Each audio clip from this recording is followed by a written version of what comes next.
we'll update you. Now let's talk about Nigeria. It's asked the World Bank for an emergency loan to cover the country's growing budget deficit. The Nigerian economy has been hit very hard by the collapse in oil prices, and the World Bank says it's been asked for $2.5 billion. Well, let's get some analysis now from Cornelia Meyer, a very familiar face on the show. Good to have you with us, Cornelia.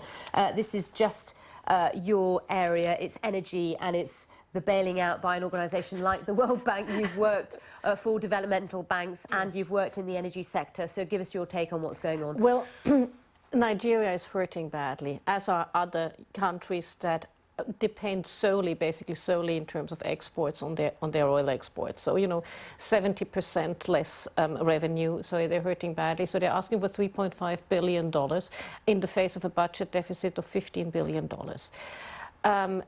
This is a sane thing to do, because as the economic situation got worse, the borrowing costs went up, and with those blended costs, they can get it for 3%. So it's a good way of having a stopgap solution. Also, the World Bank will have policy conditionalities where they will run in open doors, because the Buhari government wants the same reforms.